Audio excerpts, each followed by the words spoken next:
Welcome to the Journal Club for this week. This article with the title of Diagnostic Validity of Periapical Radiograph and CBCT Assessing Periapical Lesion Data Processed After Endodontic Surgery. This study was done by a group from Denmark and it was published in 2017.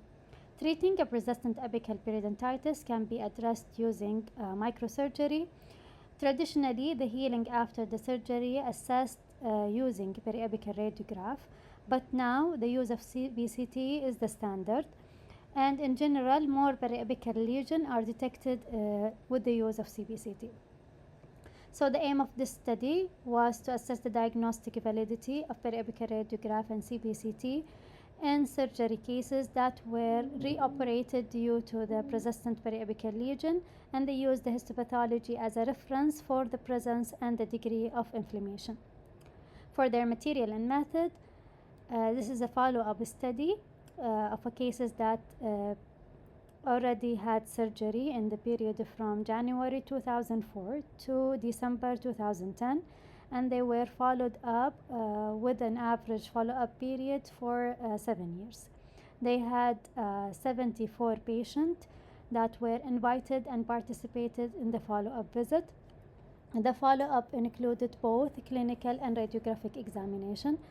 For the clinical examination, it includes the soft tissue, swelling, pain, tenderness on chewing or percussion, tooth mobility, and type and quality of coronal restoration.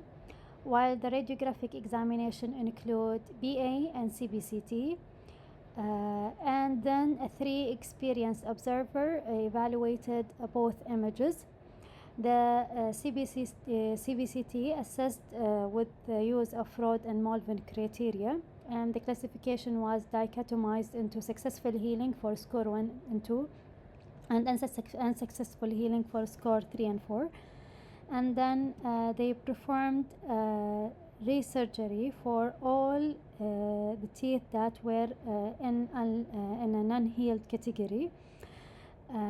During the surgery, they had a biopsy to have confirmation of the presence or absence of inflammation.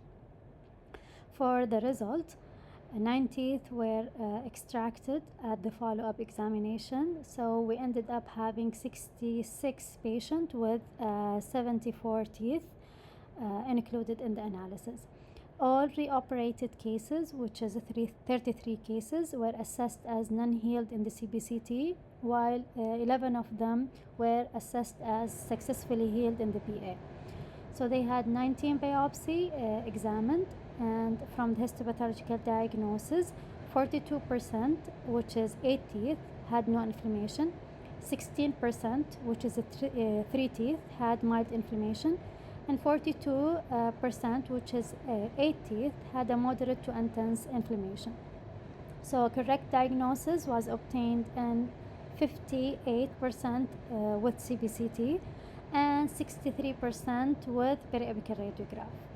Coming to the conclusion, with the limitation of this study, we can conclude that caution should be exercised when using CBCT to assess periapical healing after surgery, and further investigation needed to explore non-invasive methods to discriminate between diseased and non-inflamed periapical soft tissue. As in this study, of the reoperated cases, 42% had no inflammatory lesion, and hence there was no benefit from the performed surgery. So not all lesions observed in the CBCT represent a periapical inflammatory lesion. And thank you.